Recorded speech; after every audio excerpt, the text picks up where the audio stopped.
Glance at his fast rise shows that he won in just his second start as a full-time member of the PGA Tour. But as Golf Films reveals, Champ's breakthrough has been generations in the making. Here's Steve Burkowski.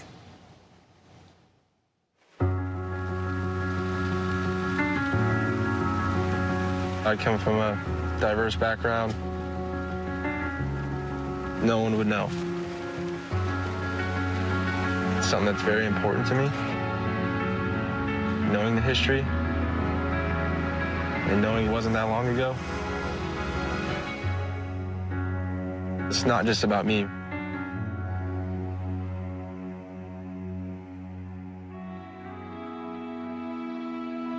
I don't play golf. Without Grandpa, he wouldn't be playing this game. Very simple. He wouldn't be playing this game. Cameron Champ started playing golf just like a lot of kids do, with a set of beginner clubs, a gift from his grandfather.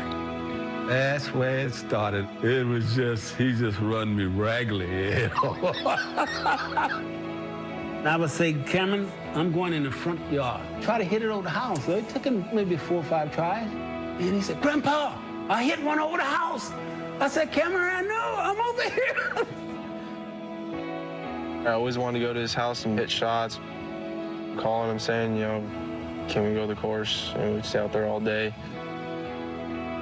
As the years went on, Cameron continued to improve. When he was in high school, he qualified for the first Tee Open at Pebble Beach. And there was only one person he wanted on his bag. It's beyond explanation. Pressure walking down 18. My God, you look over that, Grandpa's 71 years old, I'm carrying his bag, and we just talking and laughing. Well, it meant everything just to be able to give him that gift. When he was my age, he couldn't play Pebble, he couldn't play any of those courses. That week wasn't the first time Mack Champ had ever caddied. In fact, he was introduced to golf over 60 years before then, in the same town where he grew up, Columbus, Texas. First memories was as a caddy. We didn't have any place to play when I was growing up because that's the time we lived in. It was the segregation didn't allow it. After high school, Mack joined the Air Force. But on the way home from basic training, a stop in College Station, Texas, would prove to be a harsh reminder of the times he grew up in.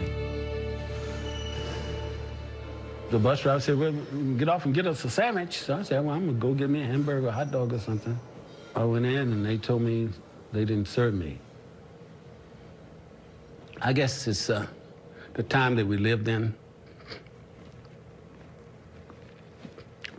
When you look back on that, you know, I get emotion, but it was a lot of growth in my life during that time because it's endurance, it's perseverance, it's being persistent and doing what is right.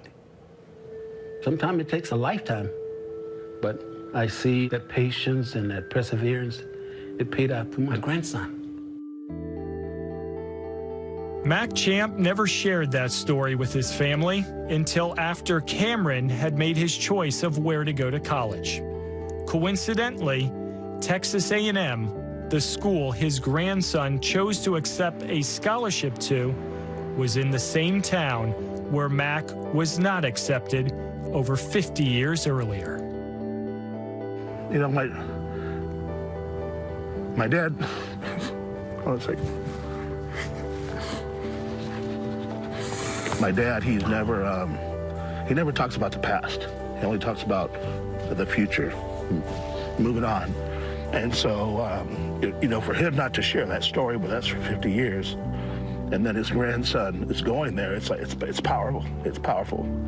So anytime we do something in the game of golf, it's always about Grandpa. The times he grew up in are dramatically different than now, and it wasn't that long ago. For me to be able to go to A&M and be on the PGA Tour, it just still amazes me, everything he's sacrificed. After a stellar career at Texas A&M, a win on the Web.com tour, and earning his PGA Tour card,